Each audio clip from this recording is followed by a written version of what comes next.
At Spring Hill Elementary, all is quiet in Allison Bauer's third grade class. Earlier this school year, Luisa Alvisu, a certified mindfulness meditation teacher, came to Bauer's classroom to teach students how to incorporate mindfulness tools and practices into their everyday lives.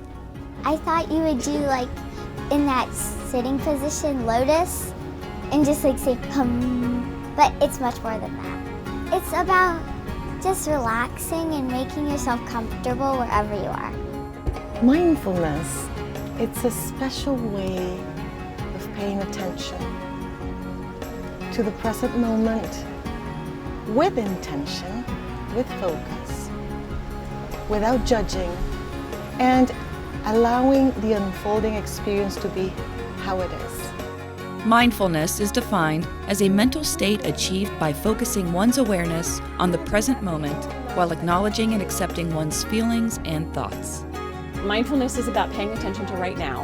And so when the bowl is rung, or anything, so I have an app on my phone that just makes chiming sounds, it gives them something to focus on outside of their own racing thoughts or outside of the mess and distractions going on in the classroom. With SOL testing approaching, today's mindful lesson was on managing anxiety. So it's in the hippocampus, you remember that it's here where we store all what we have learned. But what happens when we feel nervous is that this little thing here, the teeny tiny part of our brain, which is called the amygdala, hijacks the entire brain. So no one comes here. Why? Because I'm hijacking the brain, because this person feels nervous. And today we just spoke about test taking because it's the moment that the kids are living. And test taking has to be with anxiety and emotions. What I gave to them today was a tool that they have within to be able to manage that anxiety and recognize that they are not anxious, they are not anxiety, they feel anxiety. And as any student or any person recognize where do they feel that emotion and in which part of their body that emotion is settled, and they start breathing and recognizing it. What happens is that it starts fading away because they get to realize, okay, I feel this here, but I'm not this. I'm not this anxiety. So before I had 8 low scores, and I'm taking a mindful breath, and then I'm getting higher scores. So how did the practice of mindfulness come about in Bauer's classroom? In third grade, the world is huge to you and everything matters. So the one thing that I noticed last year with the second graders is they had no vocabulary and they had no structure to deal with problems within themselves and between each other. And so everything became a really, really big deal. They get nervous. There's a lot of pressure in our school to do well, to do the best, to be the fastest, to be the brightest. So I'm always looking for something to help. So how can we incorporate the practice of mindfulness, or at least what I teach in the classrooms, for them to embrace it in a way that it's part of who they are? This is like riding a bike. At the beginning, you have to pay close attention because you can fall, and many times you're going to fall. And it becomes automatic. It just gets to be part of who you are while you practice it, while you incorporate it in different things of your life.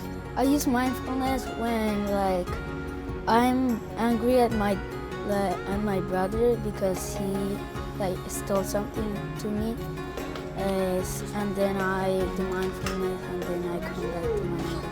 We can practice mindfulness anytime. There's a misconception about mindfulness. Mindfulness is not just sitting down, closing your eyes, listening to something. You can be mindful of anything. My favorite part about mindfulness is just relaxing, and you actually, sometimes when you close your eyes, you can actually hear things you've never heard before.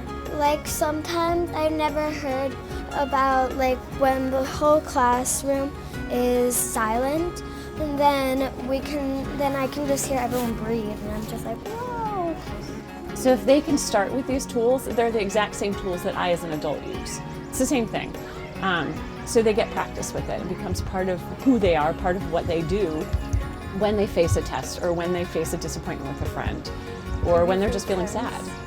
Because these third graders practice mindfulness every morning, Bauer shared that implementing this daily activity into the class setting meant making choices.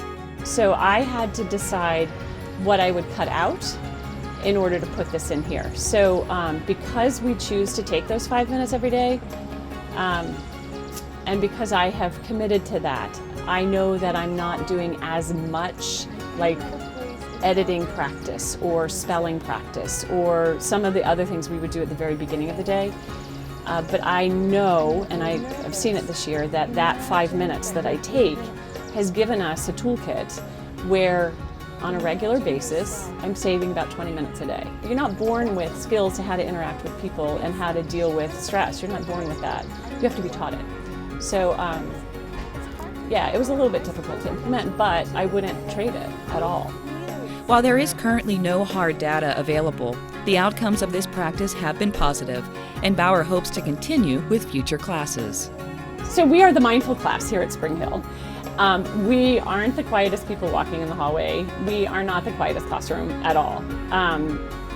But I have seen a sense of mutual respect among the kids, understanding that they're in charge of what their reaction is.